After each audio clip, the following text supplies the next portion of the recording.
Yeah. Okay, yeah, welcome to AI and its practical use in business. I'm Bas, joined again by Koen, familiar face. Yeah. And today, yeah, we're exploring two significant developments in AI: Mistral's new OCR language model, and also the new releases from OpenAI regarding some voice capabilities. Mistral was released this March, so quite recently. And yeah, their OCR model has lots of benefits, which we will dive into. Yeah, it really helps processing some complex formats like equations, multilingual text, tables with very high accuracy, higher than any other model out there currently. And it's also quite affordable. Meanwhile, also OpenAI released an update about some of its enhanced voice technologies or developer capabilities. So we have a cool example from that. Yeah, those are two technologies that we'll be diving into today, and we'll try to make the bridge also to what you can do with these different technologies in your organization. So that's it. Let's begin. Maybe we should start off with the news from Mistral. Yeah. How about that? Yeah. Yeah. And maybe first start with explaining what OCR is. Oh yeah. It's optical character recognition, and it's been out there for maybe 20 years already, or maybe even longer. It's a type of AI that we call machine learning usually. And I think the problem with the OCR was, and in particular the accuracy in OCR, was that the OCR models don't actually understand language. They just recognize characters. And the cool thing with large language models, like the one from Mistral, is of course that they can understand a little bit of the context and then improve accuracy that way. So I'm assuming that we see this jump in accuracy because we're using large language models under the hood this time. Yeah. But maybe one step back, because OCR is used for turning pictures, for example, containing text into actual text, right? Yeah, Or scanned documents. yeah. Yeah, photos. Yeah, it doesn't really matter. If you take a picture of a logo, we can recognize the text in a logo, or yeah, from a handwritten note. Exactly. Yeah. So it's that's OCR, and lots of documents are unstructured either, and with unstructured I mean not digital. So we can't get the text without running some kind of OCR algorithm over it. And why is it important to get the text? Yeah, to do something with that data, either put it in an AI machine and then asking questions about that document, or extracting maybe something like info voice rows that we might already be a lot more familiar with from some of the accounting software that has had OCR for decades, maybe even. But these algorithms are usually trained to extract very particular parts of the text. And the cool thing about the technology we'll dive into now is that all the text can be extracted with very high accuracy. And once it's extracted, it's very interesting to use that in your other AI workflows that we will definitely get into in a few minutes. So maybe I should pull up the blog announcement. They have a couple good examples on the blog, so you can see more or less why it's awesome. And maybe a nice note, we already deployed this technology for a couple of our clients, where we maybe have to parse contracts that were scanned, or where we do stuff with images, image recognition, or where third parties are sending photos of receipts. In those cases, Mistral OCR is now one of our go-tos. And that's mainly because it's affordable, fast, and it handles a lot of the development hassle that you usually have with these kind of tasks. And it's optimized, their output is optimized also for use in AI large language models. Also something we can dive into. But here we have a couple of examples. So what they released is an API. So that means something we as a developer can use to send a document to, and then we'll receive the answer from an API, and we'll integrate their API usually with one of our applications if we build something for a client. So it's somewhere within our whole application flow, Mistral has a part. So it's not usually not the end solution. Usually starts with an upload of a file, then you send it to Mistral, and then you do something useful with the output from the OCR algorithm. So that's the context. But here you can see a little bit how cool the and their stuff is. So this is an image, and yeah, for a traditional OCR engine, it's very hard to do something with tables and make sure they stay consistent. Because if you're going to recognize characters in a table, usually what happens is that the whole structure of the table is removed. And the same goes for images. But the cool thing here is, as you can see, the table is fully converted to an actual table. So we put an image in of a table, and instead of just recognizing the separate letters, we have it as one structured table back again, because the eventual output goes from image to something called markdown, and markdown is similar maybe to if you would use a Word document. That has certain formatting, but markdown is also kind of formatting for your document. And the markdown language also supports tables, so it knows how to convert this on the right side of this page to something structured again over here. So very cool. And the same goes for the image. It's not abstracted away, but it's also recognized, and all the texts are now selectable. It's not thrown away. So yeah, I think very interesting. Same goes for math. So actual formulas.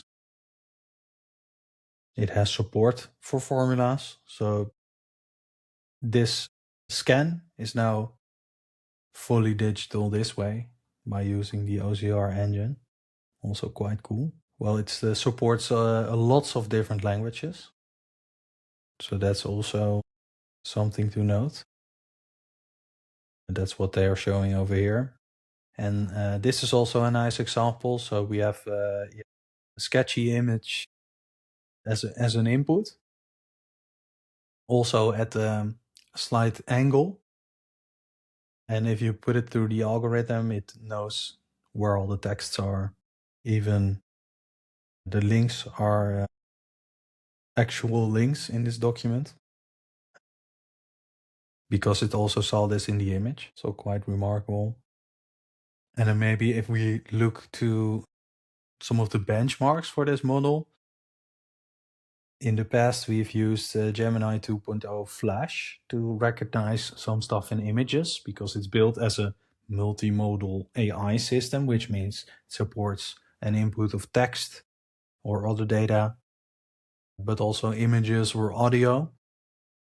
And it used to be the benchmark for the other guys to,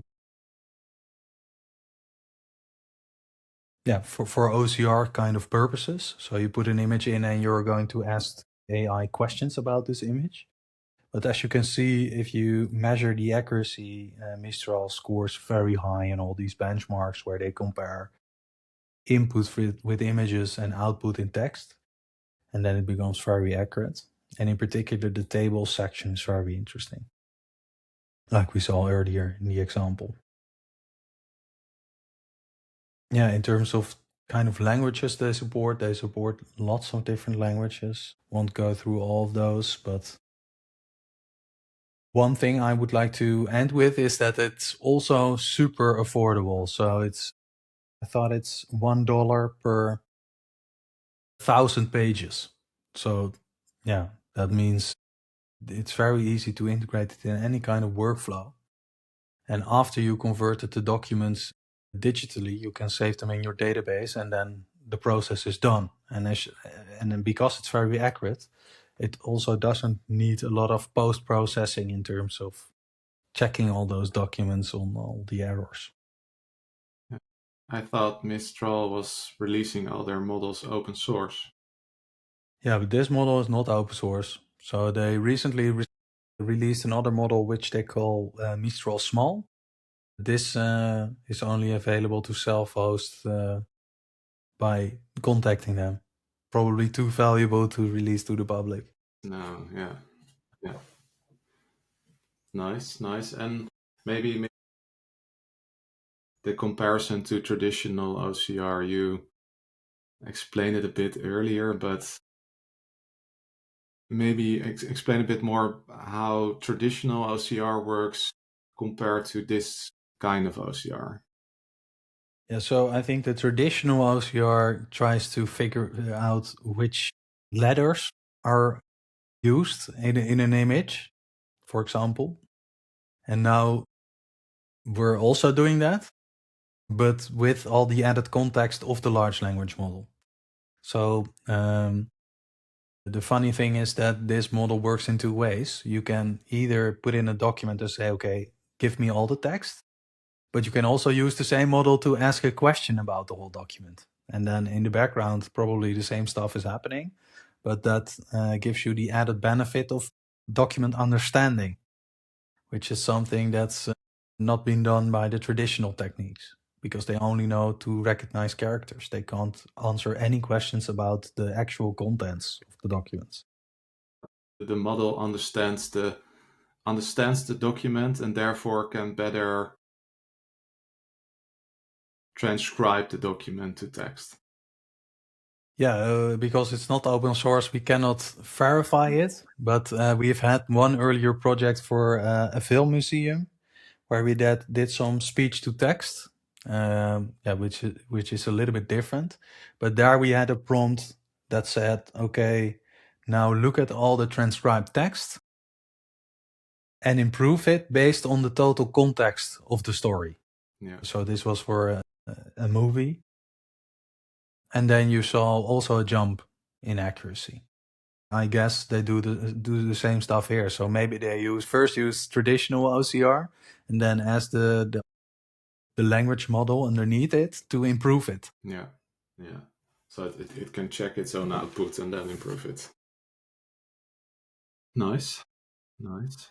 So this is the first part of this video podcast. But now maybe it's also interesting to go to some information around OpenAI's update for voice. So we've had OCR and recognition of images, and now we move towards audio. Audio, yeah, and I think the example you gave about the film museum is a nice segue to this topic because OpenAI released a new audio model 4 days ago. New audio models, plural. So they released a new model for speech to text, so transcribing audio to text. And they also released a new model for text to speech.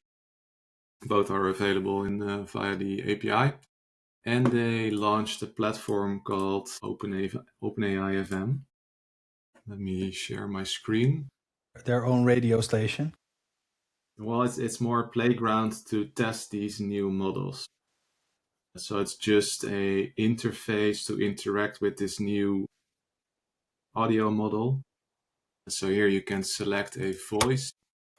You can select a vibe. So you can also instruct the model to have a certain vibe in the conversation, and then you can enter a script, and then based on the combination of the voice, the vibe, and the script, you can play an audio sound in this example. So this is an example where we go from text to speech, which can be handy for example, a confirmation of an appointment, that you get a text, an audio recording confirming your appointment, for example. So it's really or a service agent, maybe. Yeah, but it's from my understanding, it's not a streaming interface. So it's not like you can have a conversation with this model. Yeah, I read on their API documentation that's behind this. If you click Start Building, they I don't think we can see that immediately, but oh yeah, we can. Yeah. But if you scroll down for a bit, you can see that they support streaming audio. Yeah. If you go up for a bit, you scrolled past it already. Yeah. So here. So I think they did make it based on the real-time API. Yeah. And they already had this. But I think what's new right now is that you can really specifically prompt the kind of vibe. So if you click around those you have different kind of. I Yeah, had a sports comment. Okay, yeah. it's just Right. Yeah, random. you can see some examples of how that vibe prompt is determined. So it doesn't really matter how you type it. So you still give it instructions in natural language, Yeah, but it looks different every time. So if you now, for example, pick pirate, then the vibe is different. yeah, So it's very easy, I think, for customers themselves to fine tune that whole vibe, tone of voice, or however you want to call it. yeah. And it's funny to see that the vibe prompt, the structure of it is also different for the different examples they have. Yeah, because you can just type a list there of how you want it to communicate. Yeah, And then on the right side, you just type your script. But if you change something on the left side, the only thing will happen is that you hear the voice differently. Maybe we can try quickly. yeah. So because I can hear all your audio that's Let's currently go playing. for Definitely, yeah. let's choose Fable as a voice. Checking in on that. That sounds brilliant. Let's now go for the fitness instructor. No, All the right, script team. changed. Yeah, the script is linked to the vibe. Can we copy it or adjust it? So we can- That's awesome. Yeah. Okay, so now we have the pirate script with the fitness instructor vibe. We do the sincere one. Now I'm intrigued. Like Okay. true yeah. C. Okay. Well, it really does the R well. Yeah, the R, yeah. That stays the pirate tone of voice. But yeah, I think it's quite interesting. And even for building out voice applications, it might be cool if someone is going to be, let's imagine this is a service agent and you notice during the conversation, because you do real-time speech to text, that someone is getting agitated. Then you can maybe adjust the vibe of the conversation to eliminate those kind of behaviors, or at least de-escalate or something. Those might be interesting practical uses. Yeah, then each conversation is some sort of custom conversation fit to the needs of that specific caller. Yeah, or you can maybe even let the caller decide. Do you want to someone that's really straight to the point? Do you want to talk to a pirate? Do you want to talk to a pirate? Yeah, that would be brilliant, right? Would be nice. Would be nice that a pirate is helping you with your service question.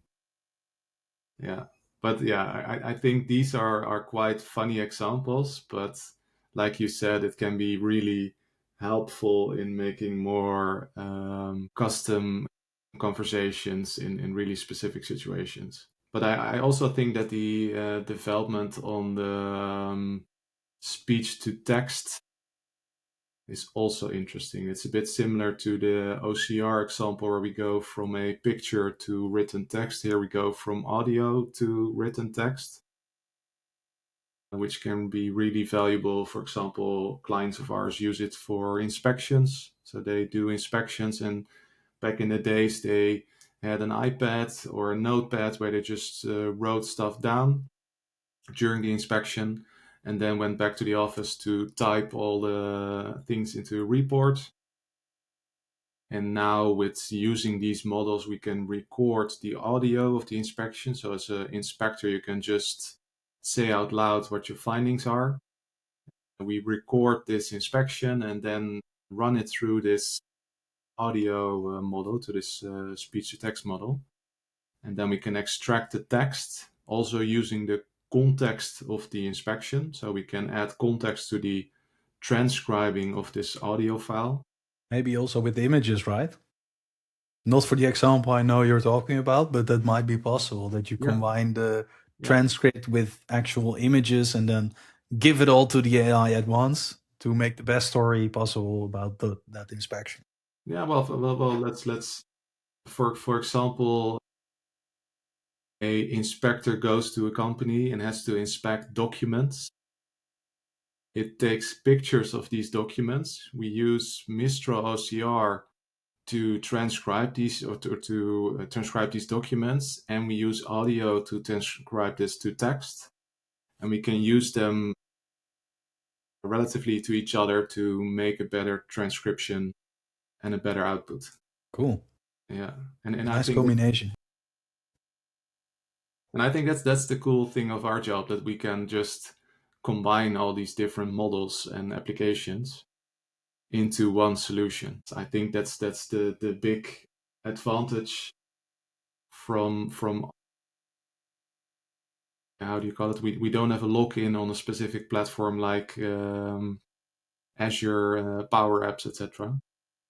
Yeah.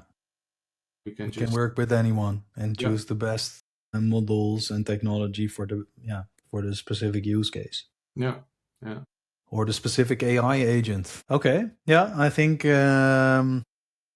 should leave it at this today. 2 very relevant, interesting updates also for your own organization. So you either have lots of documents or indeed pictures of documents or receipts that you want to do useful stuff with, more even than we could before with the traditional OCR technology. Or maybe it's a cost aspect, can also be the case, because it's a lot cheaper right now. Or you want to put that information into a knowledge base that you want to ask questions about with AI. Or you have service kind of use cases where you want to deploy AI voice to handle certain tasks or send reminders as voice notes to your customers. And I think, it was also a useful episode, or any other use case we didn't think of. So, yeah, Koen, do you have anything to add? No. No, To be honest, no. Nice summary then. Okay. Yeah, then I would say until next week, and we'll do another one. Yeah. Like and subscribe this video. If you want us to discuss a certain topic or technology, feel free to leave a comment on YouTube or on LinkedIn when you see us posting about these videos. And we'll take it into consideration. So thanks a lot, and until next week, Koen. Yes, thanks. See you later.